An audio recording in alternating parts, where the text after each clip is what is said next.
Welcome, everyone, to another episode of the Adeptus Ridiculous podcast. My name is DK Diamantes. Our main host's name is Bricky, and he's going to be teaching us all about that wacky world of Warhammer 40k. But before he does, if you enjoyed today's podcast and you want to support us, heading over to patreon.com/Adeptus Ridiculous, where you can get access to the Discord, bloopers if they happen, posters in the HD form at the $15 tier. I believe we're also still shooting for that $20,000 milestone where I will take the reins and teach Baraki about Warhammer Fantasy for one episode. So patreon.com/Adeptus Ridiculous. Bricky, tell him about the merch and our books. I enjoy the fact that you always have to state that it's one episode, just because we both know people will be like, we'll do the one, and then they'll be like, wait, I thought this was going to be a whole series now. Yeah. Like, no, it's just we're starting off, it's a single thing to begin. It's a single entity, yep, and then we'll see how it goes. It probably just one episode. We will see how it goes. Yeah, because you're not a huge fan of fantasy, so, you know. Orchidate.com is a place you can go to get all kinds of great merch, including said posters in physical form. You can fly your Adeptus flag high as well. Dice, mats to play your 40k with, as well as a plethora of hoodies, shirts, and so on. Check it out. We might be having new merch very soon. I will let you all know. And last but not least, we have Master of Mankind is our book. I think we could probably schedule recording that next week. Okay. I think we could probably do that. So, get on that. We'll figure that one out. Don't quote me on it, but whatever. Yeah. Our book club schedules are tentative at best. Yes. DK. Bricky. I must admit, Mm-hmm. it is so funny how we have not done the lion yet. Are you about to say it's even funnier that we're still not going to do the lion today? God damn, I am. Let's go! I knew it! I was like, man, everybody's talking about the lion, and I know everybody probably wants us to talk about it, but we haven't even done the Farsight book yet, have we? And I was like, there's still so much to talk about before we actually get into, like, the lion. There's a lovely warlord trait you can give a Chaos Space Marine character called the Flames of Spite. It's actually one of the best warlord traits you can give them. But I must admit, the fact that, I'll be honest, we're going to do the lion probably very soon. But the fact that every single time we're about to do the lion, we get sidetracked by something else gives me a little bit of humor, because it's just quite funny to me. We should also mention that Shy in chat says, "Get effed, Dark Angel fans. I saw you whine in the comments, and I feed on your tears." That being said, the lion looks so good. Oh, yeah. He has the most glorious stash. Oh, man. What a Chad Lord.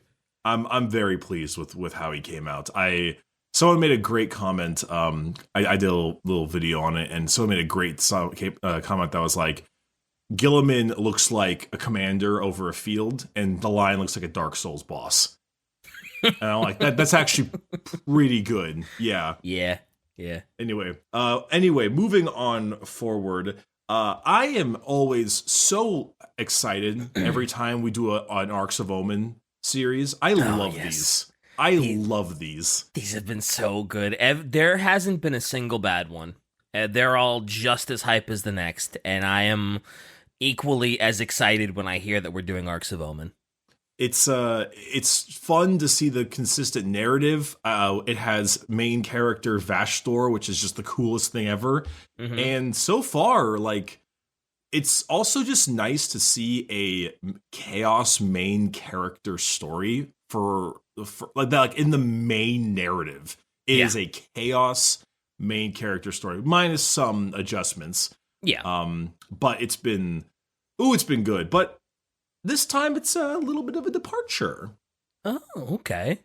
So this is Arks of Omen Farsight. Let's go. The 8 return, and we're gonna get canon flame bikini with abs. Oh, I'm excited. Oh no. Oh dear. Hopefully, who's gonna tell him? Oh, is this a canon Torch Star's dead thing? Oh no, not that, but Oh, okay, cool. There is very little mention of of Torch Star in it, because she really is a very even minor, as far as the minor character, minor side character. Yeah. Extreme. Anyway, that shouldn't stop our fans from making sick art of Torch Star's bitchin' abs and sending them to me, though. Based.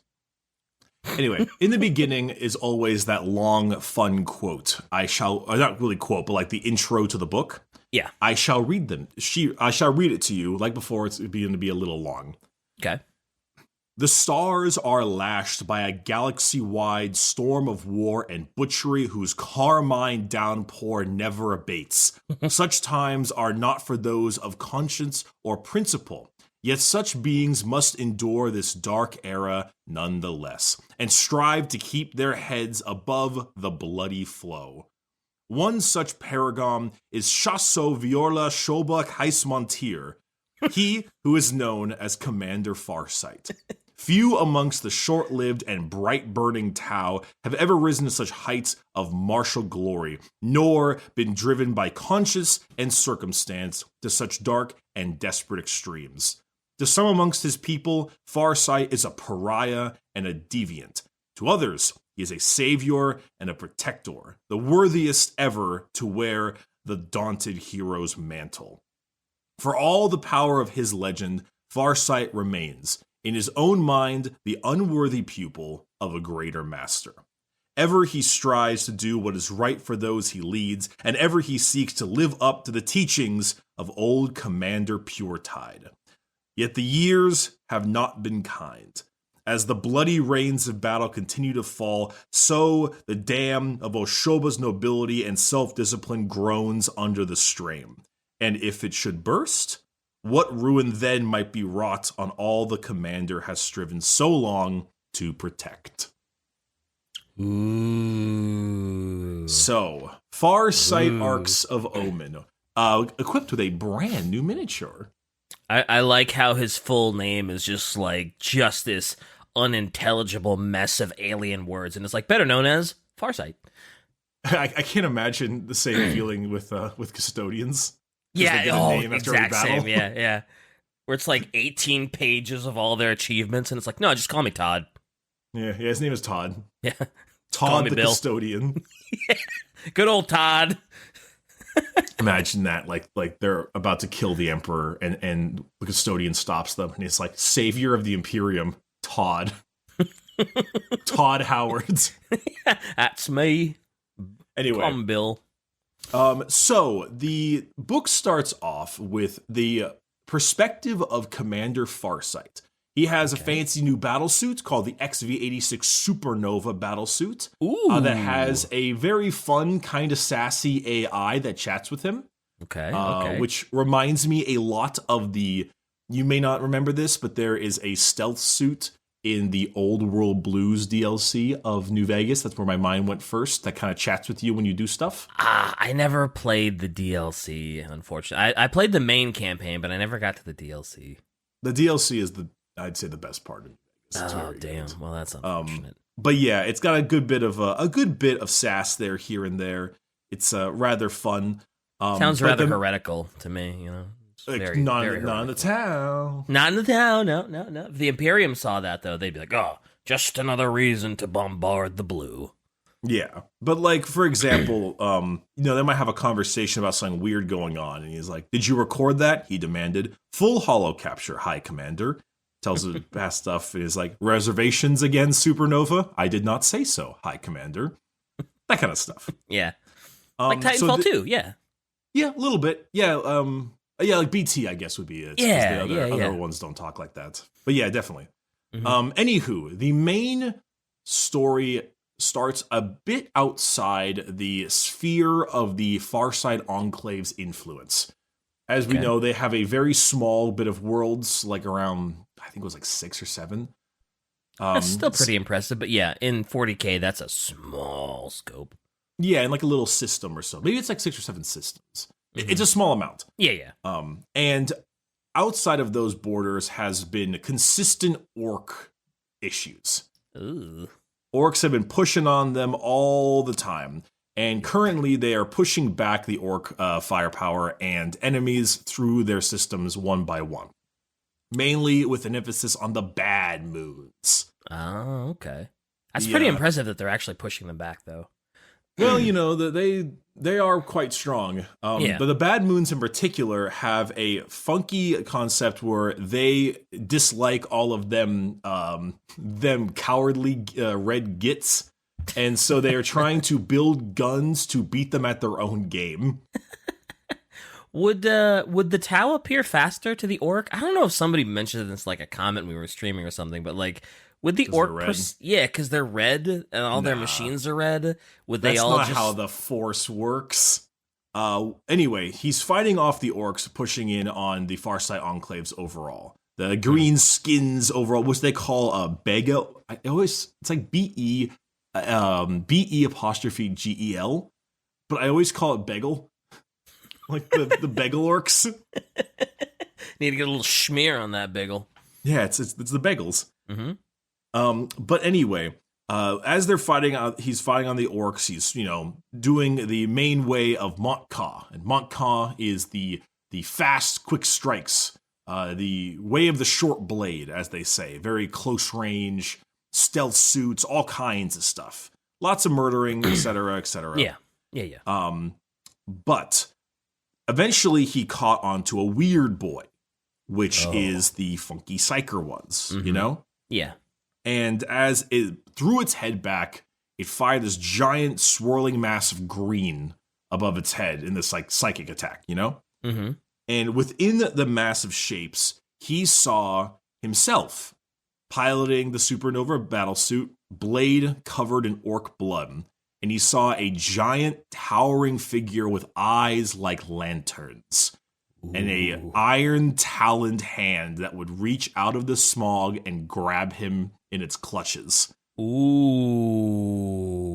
okay. Which is our boy. Which is Vashtorr, right? And after he saw that, he saw himself horribly changed. Skulls covering his blood-drenched battlesuit. Those of humans, Tau, and orcs, with a giant axe covered in brass.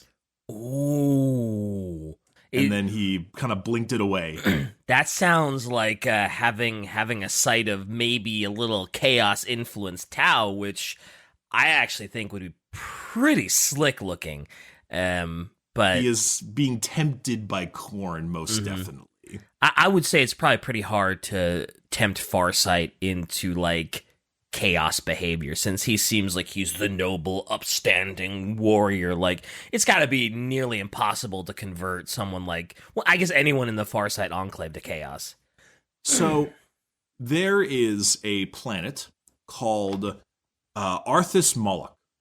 Okay. And that is the main planet this book takes place on. And Arthas Moloch is a very important planet because it is the first time I hope Tau fans, I think I have this right, but I might be wrong, and if I'm wrong, then Tau fans, please correct me. It is the time when the demons first attacked them, along with the Tau Empire, and the Ethereals were like, "These don't exist, you're an idiot," while he was being murdered. Okay, cool. And that's also where he got his blade from, the Dawn Blade. Oh, okay. Was this planet. Okay. It was kind of like the turning point for the Farsight Enclaves. And the Dawn Blade in particular is an old Xeno-style blade, which, if we remember, every time he kills someone with it, he basically absorbs their life essence. Oh boy, so that's why Farsight that's why Farsight is extremely old compared to the short-lived Tau. So is the Dawn Blade the thing that his Crisis suit uses, or does he actually wield it outside of his suit? It's the sword he has in his hand. Okay, gotcha. I wasn't sure if it was like a Gundam energy blade type deal, or if it was like a commander sword. Nah, it's like the sword that you always see him with. Nice. Okay. And you gotta think, in that sense that it might be hard for him to be corrupted by Khorne, but he is feeling the pull because he is a very long melee combat murderer clad in red with his how many friends? He's got 8 of them. Oh.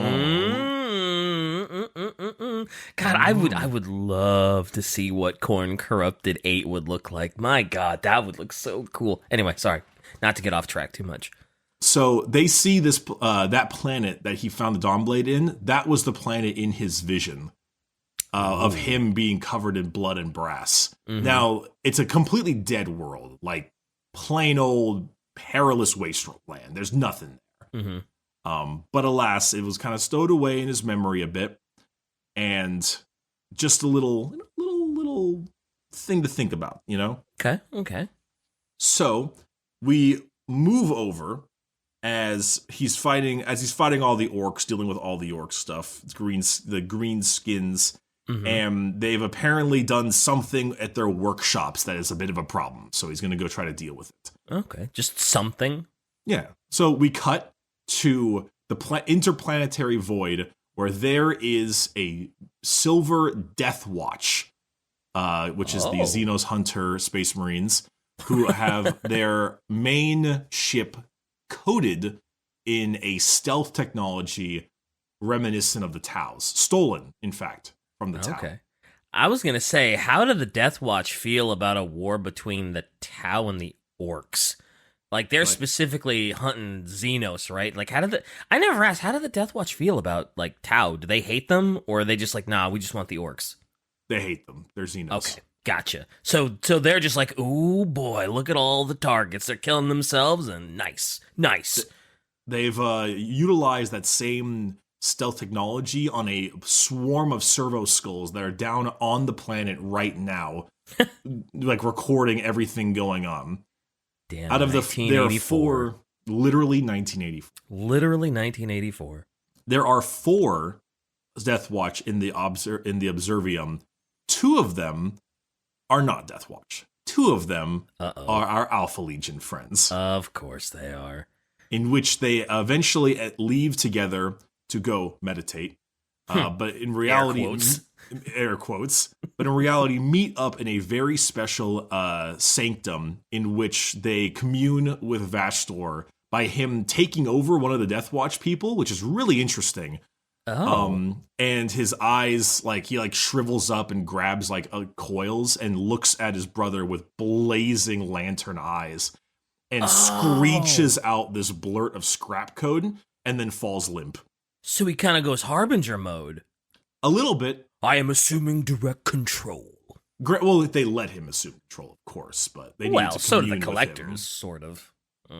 No, the collectors were not doing that willingly. Well, I mean, get your Mass Effect lore right. I mean, once they've all been assimilated by the fuck you. Yeah, once all the Protheans have already been assimilated by the Reapers, then the collectors are very willing. Except that you're wrong.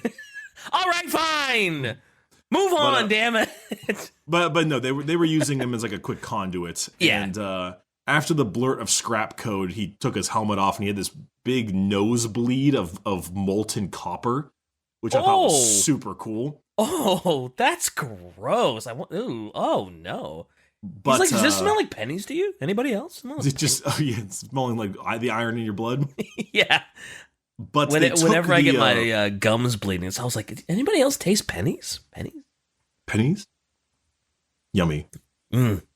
Anyway, they took that blurt of scrap code, reduced its frequency or its speed by 5 times, and in there was a message from Vashtorr saying that down on that planet, that specific planet in which Farsight was remembering, is the next key to the artifact.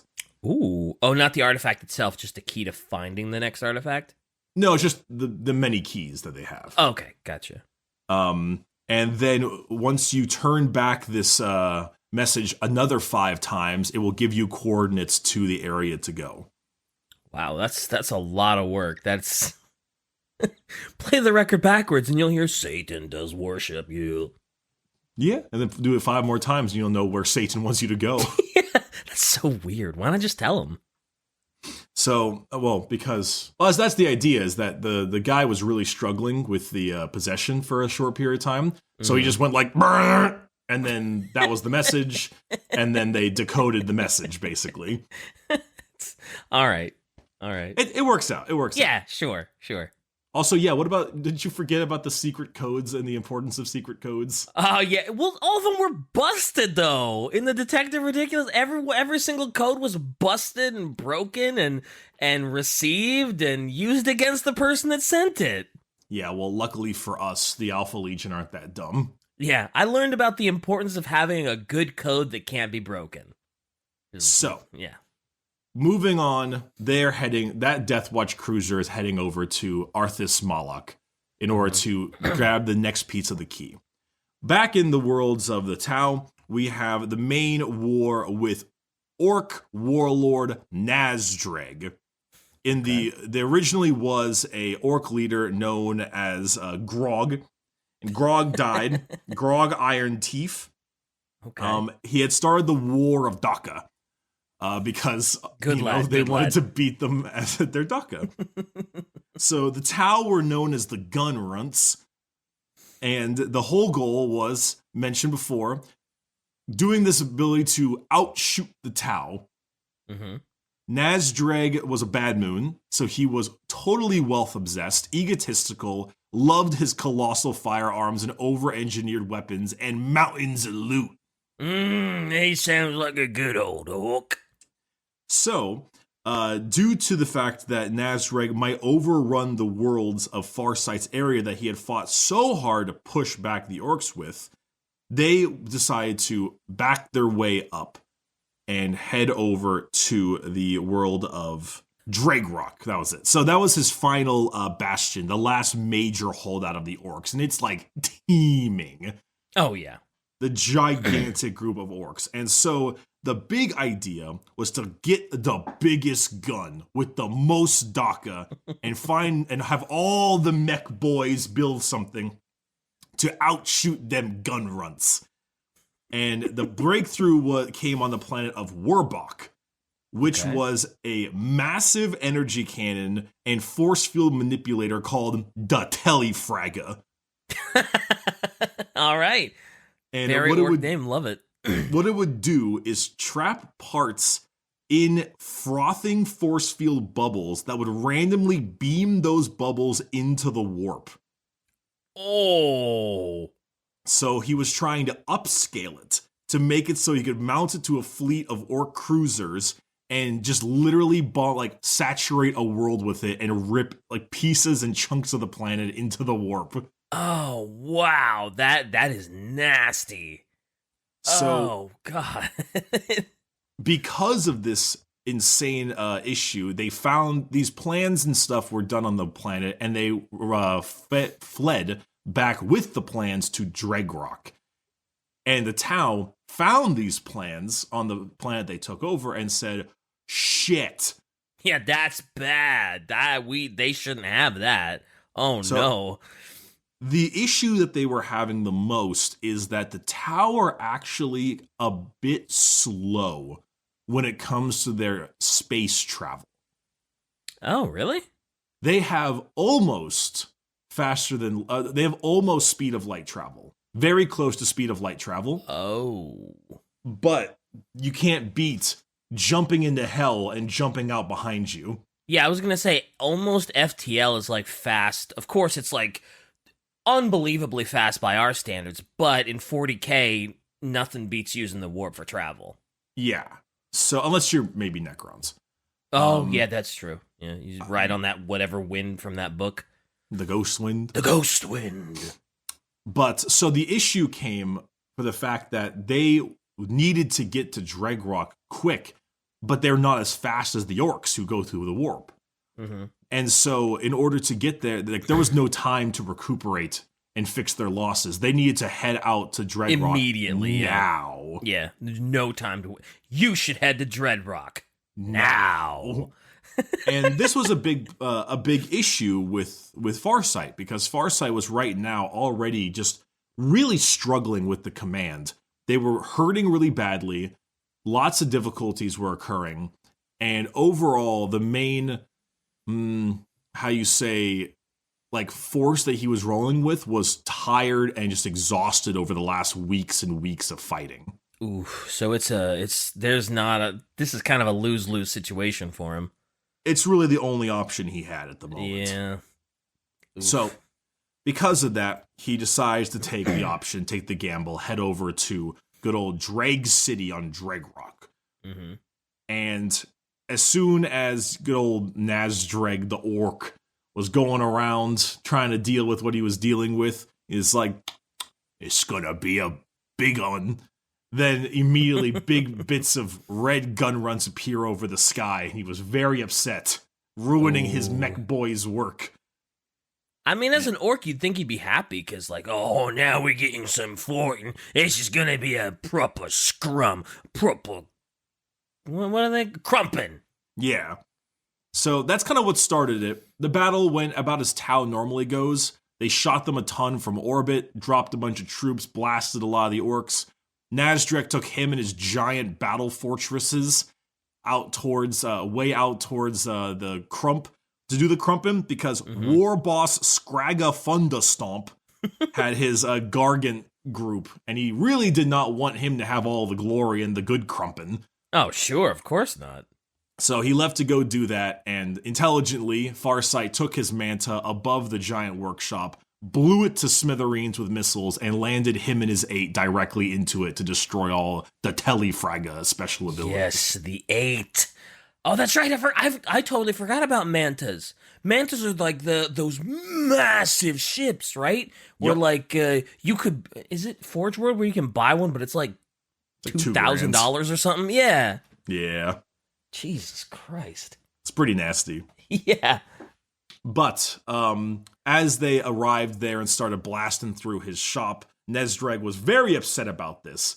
So he immediately told all of his gits on his battle wagon to activate his hyper teleporter, in which, in a comical sense, as they were wrecking the shop, there's a big portal of green just opens up above their heads, and basically like a small apartment size tank just flies from the ceiling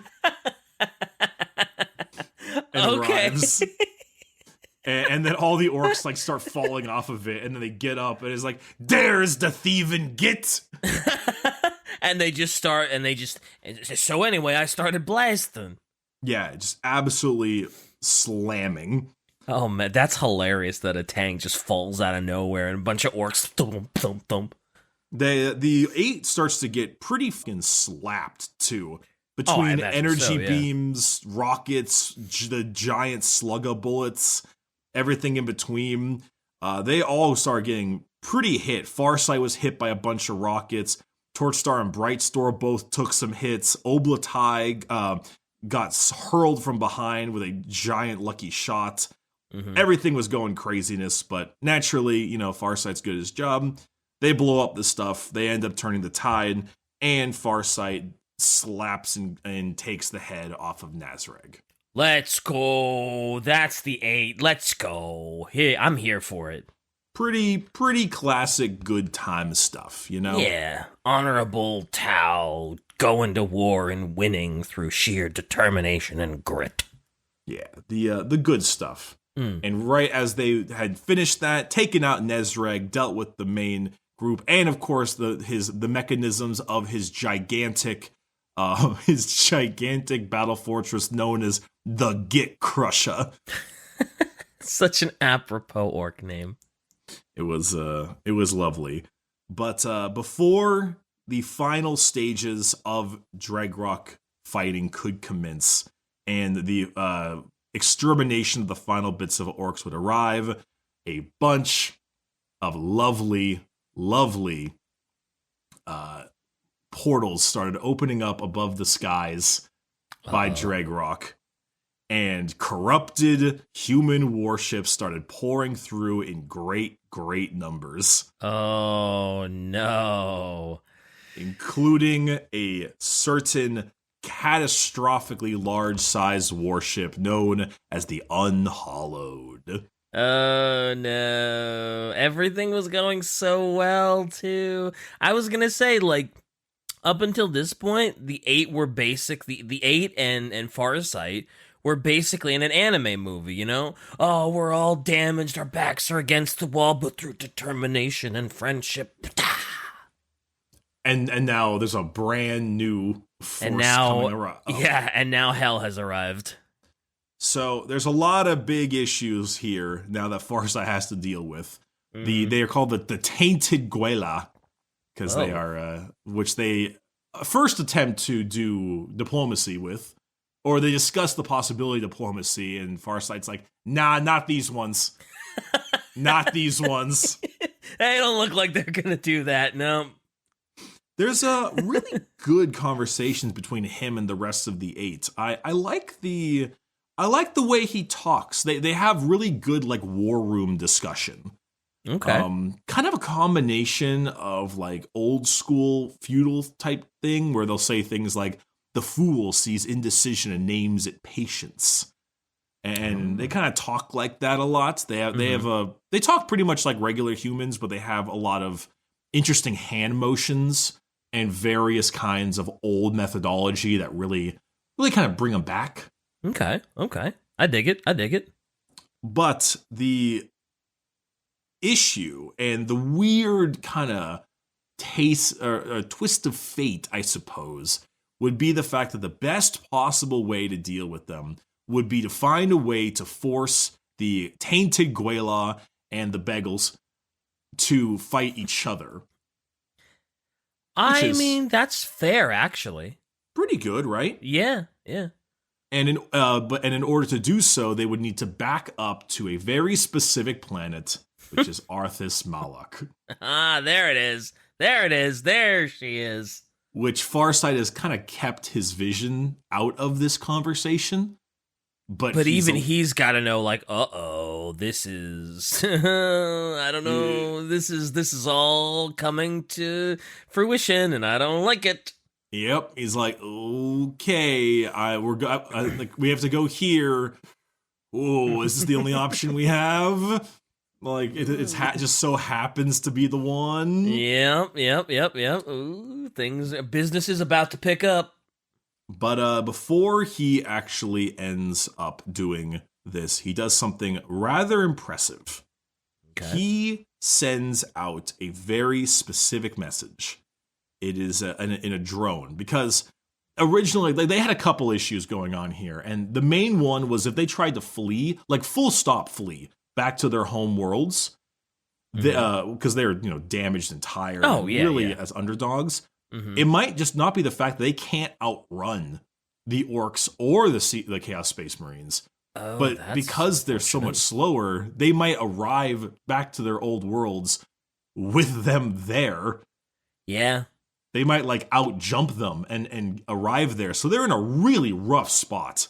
Yeah, that's true. Because like if the other people can go into the warp, you could have like a week-long head start.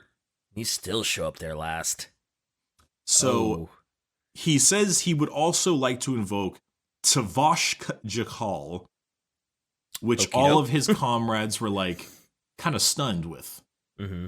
And so it's a messenger drone torpedo being launched outwards. And I'll explain that in a little bit. All right.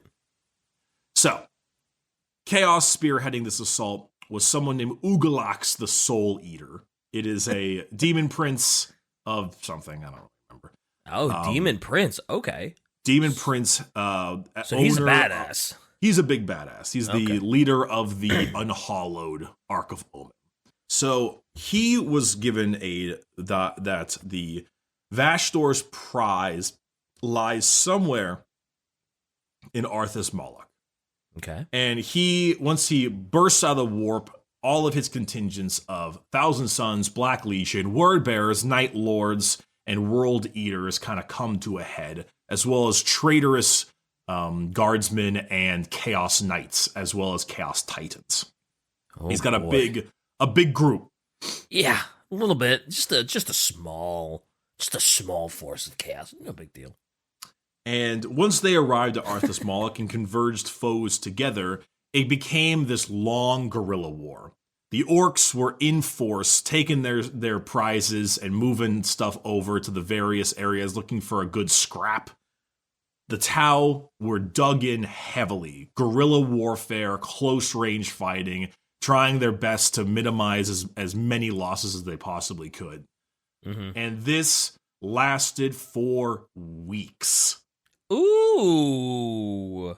Let's go. Weeks of fighting back and forth between Tau bombers trying to take out strategic positions and their stealth teams keeping themselves undercover before wasting away groups of Marines, Chaos Knights attacking Orc Gargants, and every time an Orc clan would get killed, another Orc clan would hear of the good scrap going on over here and engage into the warp and join forces.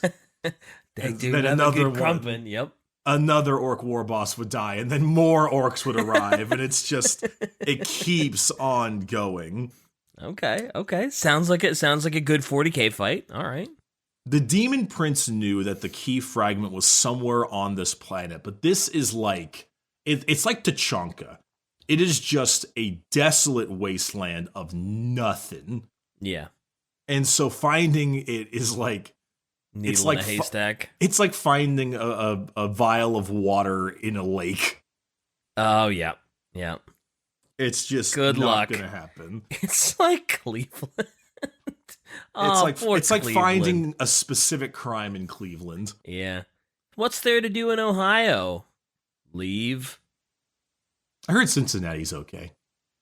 You haven't even been there. I mean, do you need to, though? I mean, okay, Bricky, what's there to do in Cincinnati besides seeing the Bengals? The Bagels are the Orcs, thank you very much. I said Bengals. I know, and I took what you said and removed it immediately. Hey, Bengals. So what are those Bengals up to now? Crumping each other, apparently. Let's go! But at the moment, naturally, a lot of issues are arising from the chaos, because good old Demon Prince Ugalax, that's what it is, decided to have as many of the people scour the areas for the artifact as he could. But of course, he's like, go to this area out. And then the world eaters will just go murder everyone in sight. It's like, okay, god damn it. Word bearers, can you go do this? They're like, yeah, we're working on it. Takes Tau slaves and starts to castrate them and shit for the chaos gods because they're word bearers. Yeah, that does sound like word bearers activity. And he's like, okay, god damn it. Thousand Sons, are you doing well? And it's like, yeah, we've ran into some hiccups, though, as they've left to go be fascinated by the chaos ruins of magic. And he's like, god fucking damn it. Can anybody keep their head on straight? Just do what I tell you. The only people that genuinely were really well were the Chaos Titan legions, known as the Gore Crows. Oh, nice. But they were stuck dealing with gigantic orc gargants the whole time, so yeah, it's a lot of back and forth. He's having classic Chaos Marine problems. Nobody can stay focused. Everybody wants to do their own thing. Yep. Mm-hmm. And during this whole time, Farsight is just like going Doom guy. He's going from ambush to close quarters fighting, back like feigning retreats, back for full on guerrilla warfare. Right? Hell yeah, go get him, Farsight. He's murdering. Hell yeah. And in a rather quick side note, one of the 8 die. What? Oh, don't say Torch. Don't say it. If it's her, just don't say it. Just move on. No, it's not. It's not. Okay, cool. We're good. It's Commander Brightsword. I'll be honest with you, I didn't realize there was a Brightsword. Yeah, so Brightsword, I think. Surely they have like a giant energy sword that they use. It's always glowing and humming. A Brightsword is a clone. Oh. And there are many Brightswords. I think they keep cloning his ass. During this entire battle, 3 of the 8 basically die. I forget what's the name. I think is it Oblatai? The AI battlesuit. Oblatai. Life goes on. Anyway, go ahead. God damn it. The AI battlesuit, I think it's Oblatai, gets busted up real bad and can't really do much fighting. Brightsword just dies, and Bravestorm is put in like super heavy cryostasis, where he might not ever be able to pilot a mech again. Oh no. So the 8 get kind of railed on, I'm not gonna lie. I mean, to be fair, there's only 8 of them against Orc and Chaos. That's not bad. That only 3 of them, well, 1 dies and the other 2 are in rough. That's not terrible. Wait, do you think it's just the 8 versus all of them? He has an entire force.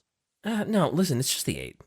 Okay, yeah, it's 8 guys against the Ark of Omen. Yes. This is the Farsight book, my guy. It's the 8 versus everybody, and they only lost 3. Okay. We'll go with that.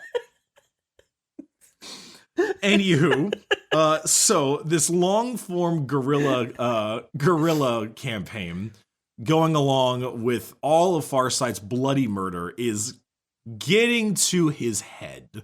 Uh-oh.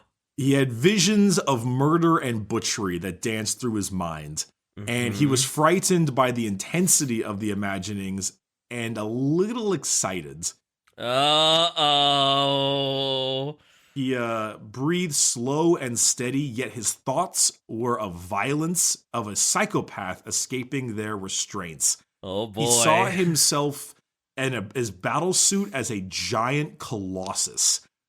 Supernova battle suit wrought with like an ultimate monstrous form, with his giant brass axe and plasma rifle firing a stellar inferno, removing columns of tanks with every shot. Ooh, boy. And he would notice that he had skulls rattling across his battlesuit, each and every one of them the skull of the ethereal cast that had cast him out from so long ago. Okay. And then, of course, he would snap out of it for a second. He's like, this is not who I am. This is not what I will be. And then was starting to wonder if he was lying to himself. So, what had happened when he fired out that little drone is a last call for aid. He sent this drone at insane speeds before the week's time directly back to the Tau Empire itself. It is a request for aid. It is a while we are not friends or anything like that, I have served and protected Tau before in my time. We are still Tau despite our problems.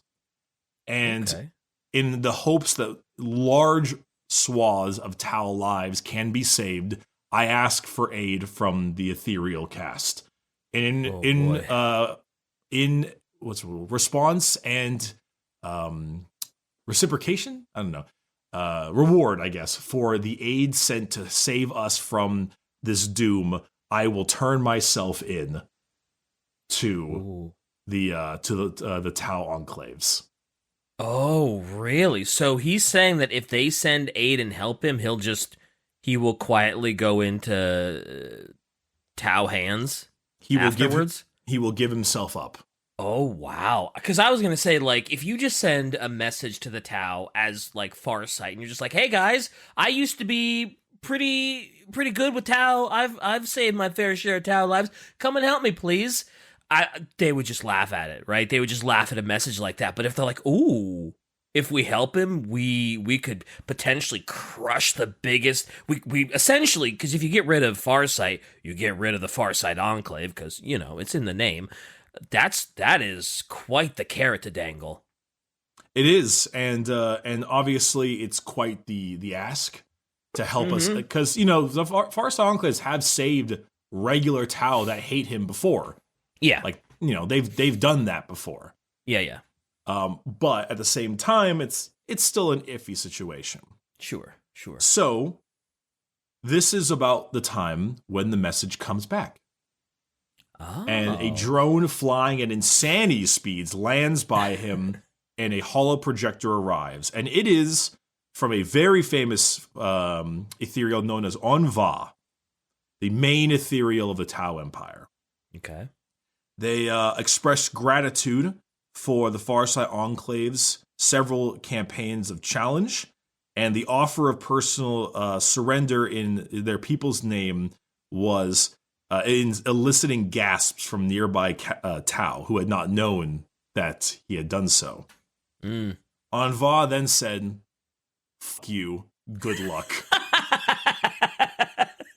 I was wondering if that was even enough of a carrot to get it to happen, because, like, on the other side of it, the Tau might be like, oh, yeah, if we go help, we can crush him, but then they look at it like, well, he's screwed anyway. We could just sit here, not lose any of our forces, and Farsight's probably going to get dunked on and die anyway, so why bother wasting needless Tau lives to save this dude that we want dead anyway? For the crime of allowing themselves to be led astray by Farsight's deviant ways, all those in the Enclaves were condemned along with him.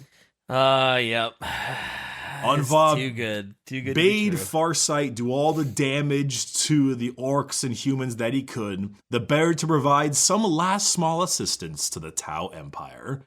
Then the message winked out. Son of a bitch! He's a real shitter. What an absolute dog's ass. Oh my god, I hate him. Do a good job, buddy. Kill what you kill. It might as well do some good for your species before you die a horrible death. Oh man, I hope that guy gets absolutely wrecked at some point and just becomes like a Slanesh slave or something. You can actually play him in game. Yeah, he's an ethereal you can run. He's like the named ethereal. Oh, I hope everybody targets him and just blows a hole in his head. I mean, maybe. Yeah. Anyway. Farsight's on his own. Farsight's on his own, which gives him the worst possible prospect that you could possibly think of, which is going to the center of this planet, or an area on it, and going to this large artifact known as the Great Star Dais. Okay. The Great Star Dais was what he had to deal with the first time he was there. It's currently disabled and all kinds of stuff, but it would have the things called the Malenkites that would come out of it and murder everything, which is demons. Demons. And so, basically, he's being forced in the back, with his back against the wall, and in order to possibly deal with the combination of chaos and orc threat, he would basically need to open a portal to Khorne, and summon Khorne demons to rampage across the planet. Oh boy.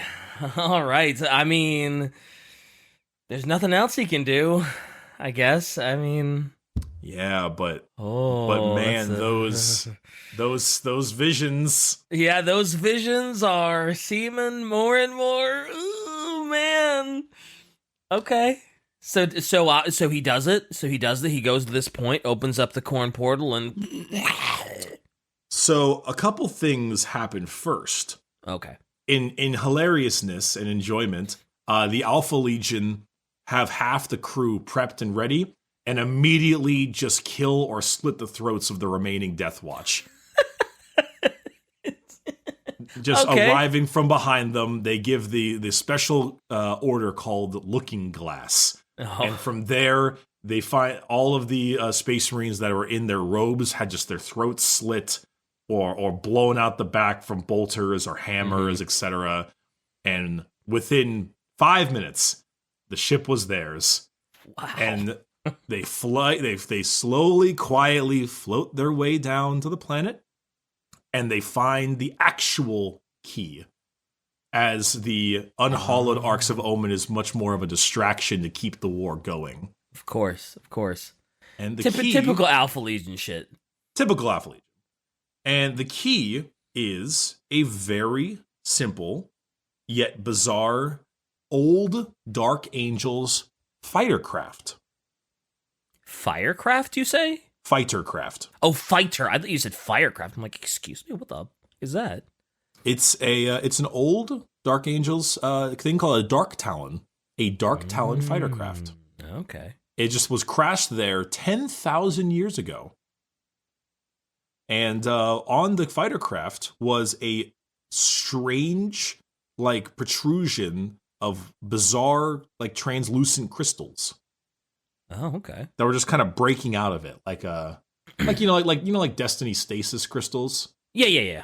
Imagine that, but it's like kind of bursting out of the plane. Okay. And so PvPers hate it. They hate it. Hate it. And that was it. That's the key fragment.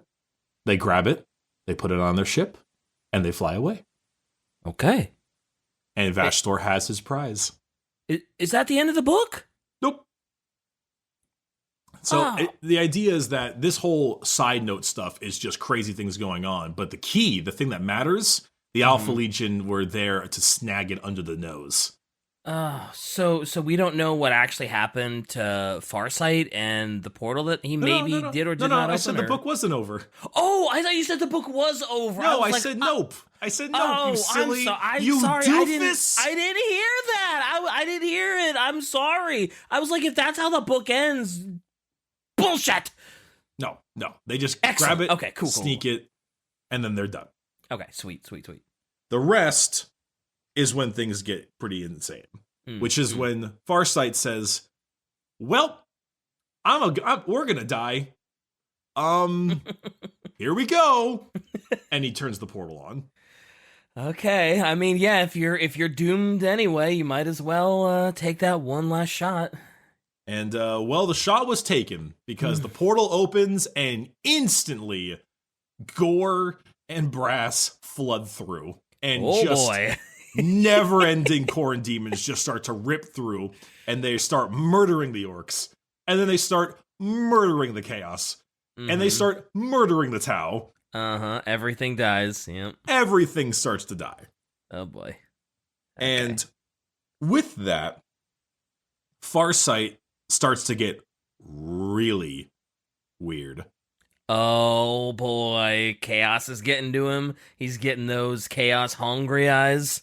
He was starting to cut down the various amounts of corn demons and the orcs throwing himself at him. And he was getting mad. Why would he ever be a good commander if he just constantly ordered cowardly retreats? Why did he have to leave the battle to glory to others? Why did he always have to be the one to make sacrifices? And the resentment started to just grow as he leaped and fought and cut. What right did his followers have to expect salvation from him every single time? They're like, he's losing it. He's losing it. Like, let the strong survive. Perhaps maybe they would be worthy to fight along in his shadow. And now he would fight just for himself. Alone, the way of the Monyat, the army of one. Damn, he's ripping and tearing. But eventually, it was the words of his old commander, Commander Puretide, talking about the keen blade is his other pupils, thinking back on things like Shadow Sun and the like, and kind of pulled him back from the brink one more time. It's too pure. He's too pure. You can't do that to Farsight. He can't fall like that. His troops were like screaming out cries of help, like getting butchered across the board. Like, what are we gonna do? What are we gonna do? And he just wasn't answering. It's like he was just in that frenzy. Yeah, it's like, I'm not like. Why am I always the one who has to save you? Save yourself. Be strong. Damn. The weak constantly keeping me down. But no, he eventually ordered the retreat, got away, figured it out, fixed his brain, and ended up getting his men and forces to start backing. So they make it out okay. He doesn't fall to corn, obviously. I mean, I don't know. How do you think like Tau Farsight players would feel if like Farsight fell to chaos at that moment and like he got like a new? He'd be pissed. Yeah, they'd be pissed. Yeah, I was gonna say it's like, oh, now they could make a chaos Farsight mini. You can roll him with corn or something. But yeah, I imagine if you're a diehard Farsight fan, it's like, what? He's too noble. He's too honorable. He'd never fall to chaos. This is some top tier #1 bullshit. Him being given corn influence, I think is a great thing for his character. And him rejecting it, I think, makes his character better. Oh, yeah. Also, they don't make it out okay. 3 of the 8 are horribly wounded or dead. and then they lost a significant amount of their forces. Well, they didn't lose all of them, and they got they can clone another one of Bright Sword, and the other two are, Yeah, it's rough. Yeah. So with that, the Chaos guys get a message from Vashtorr and says, Your job as the cog has been done thorough. Your job is done. The cog ticks in its nature as it always does. Wow, Vashtorr shit. And so the Chaos start to retreat. Oh, okay. The orcs them are a little upset by this. Yeah, they want to keep crumping. They got a new guy, Bogrog Big Tusk, rolling around with his big kill rig. And smashing through, having a jolly good time. Now this is a scrap, the beast boss roared. Come on, have a go, you spiky gits. I always like how they're known as the spiky gits. Good old orc. Orc. They're just having a good time. I zoggin hate demons. Horrible, unnatural things. So there was a weird boy known as Squigla. Mm-hmm. So it's like, oi, Squigla, get your world boys together and zog up the swirly portal thing. And so they create this giant green mass hammer and just slam it into the portal. Oh, wow. Okay. Like they do this big conjure this giant green hammer of psychic energy, like an effigy, and it goes like wha-bam. Oh, orc, never change. Never change, orcs. Never It's so change. fun. Orcs are just having a blast. Good for them. So the corn portal breaks and dies. The demons dissipate and destroy. Aw. And there's another orc war boss called the Smog Boss. In his oversized battle wagon rolls up. The two of them have this good, what's going on here? Demons all gone. Zot the gun runs legged it. And now most of the Chaos boys running off too. Zoggin gets a lot of them. Well, they closed the corn portal. I'm surprised they even wanted to close it, because as long as there's still demons pumping out of it, they got good company to do. Why would they close it? Well, because it's still annoying them. Well, yeah, but that's a good scrap, that is.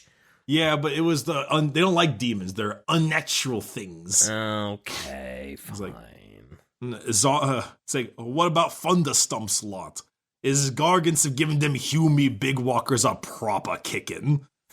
It's like, them Chaos boys a lot more fun to fight than them gun runs, ain't they? You wanna go after them? Asked the Smog Boss.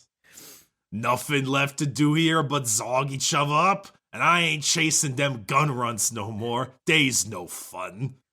Alright, first one to clobber the Chaos Boys war boss gets to lead the war. Look at you doing orc I'm trying my accents, best, man. We'll get you there. We'll get you there. Don't worry. Practice makes perfect, You're much better at it, but it's okay. Gotta get you listening to Brutal Cunning more. Yeah, that was a good one. Mm-hmm. So then with that, the orcs set off to go kill the remaining Chaos boys. And so at the end of the day, it is a combination of Chaos and Orc Ws. The end of the book ends with Farsight returning back to the planet after, I think it's other, they have a weird time thing with Tau. Their names for months, years, and stuff are different. They don't just say months or years. So it's like my guess is 9 days, 9 weeks, or 9 months. I don't know how long it was. One of those. So a while, yeah. My guess is 9 weeks or 9 months. They return back to the planet, and they start to see plants growing through the soil of various areas of the dead world. Which I think for Tau fans, I don't believe it's orcs. I think for Tau fans, it's like actually cool because this planet is like actually growing life again. Oh, okay, that's cool.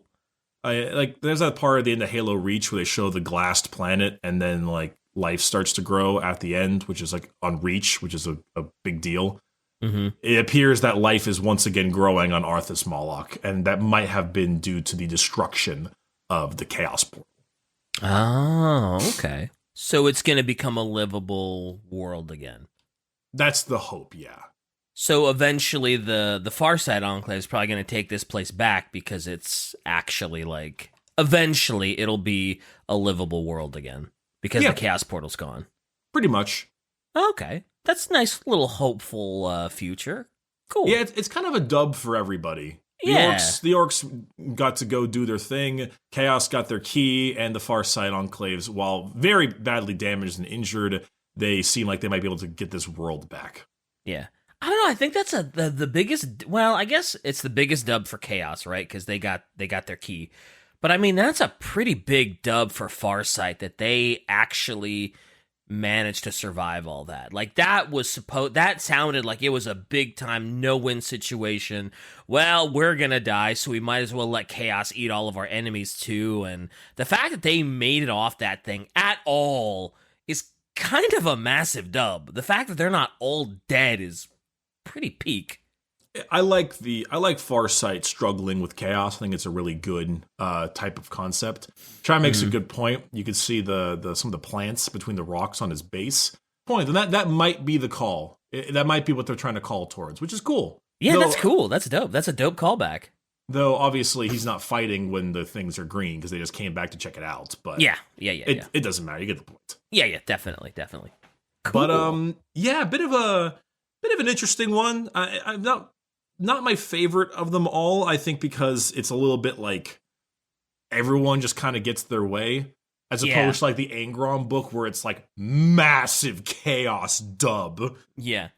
This one sounded really good, and it was, but I feel like the other Arks of Omen are such a high bar, and they were just so ebib that like a decently good Arks of Omen just isn't going to hit the same way as like the last ones, right? It's also a little bit of like a side quest. Yeah, a little bit. Yeah, sure. It's just like, hey, Farsight's here too, by the way. There's a key down here. Mm-hmm. Give Farsight a new... it's like giving a reason for Farsight to get a new mini. And, as a Tau, if you're a Tau fan, I think you'll like it because I liked reading about Farsight. It was interesting. Mm-hmm. It was rather interesting seeing how he talks, and his overall way of doing things and fighting off Khorne corruption is kind of cool. And that's all pretty fun. But, the other three books have been Introduction to Vashtorr, which is awesome. And then Angron giving the giant this Chaos W. And then more Vashtorr Be'lakor shenanigans. So, but hey, I'll take any reason to get a sick new Farsight mini like that. If it means just getting a pretty good Arks of Omen book, hey, sure, why not? I mean, that's dubs all around. True. Shai said, as an Alpha Legion owner, she appreciates Alpha Legion getting shit done. Yeah, Alpha Legion have been doing a great job. They're putting in work for old Vashtorr, aren't they? Alpha Legion are one of those fun types of factions where you can kind of just write them in whenever you need them. Yeah, you can be like, and it makes sense. Yeah, an entire fleet of Marines are arriving, and then it turns out they were Alpha Legion, and now they're getting reinforced. And you can always just do that. You can always count on the Alpha Legion. Yep, it's always handy. There's always a way to always throw makes them in. sense. Yep. But it's another Arks of Omen book. Let's be perfectly honest. I appreciate the Farsight and everything, but the next one is the Lion. Yep. I mean, you know what I mean. It's a big fucking deal. It's a big deal. Also, Lamau, if you're a Death Watch fan, if you're a Death Watch fan, you probably hated this Arks of Omen. Well, it's not like the Death Watch were there like the whole time and then got turned, but... True, but it sounds like they kind of got the bitch treatment a little bit. A little bit, yeah. But, so I also appreciate the Tau Empire being like, sucks to suck, idiot. That is pretty much the response I thought they would get. When Farsight offered himself up, I was like, ooh, that might do it. But then it's like, yeah, that's a typical Tau response. That's fair. Yeah, Tau's like, sorry, Farsight, eat my ass. Eat my stinky blue pooper. Oh, gross. Jesus. Thanks for that. You're welcome. Next Really week we'll do the lion.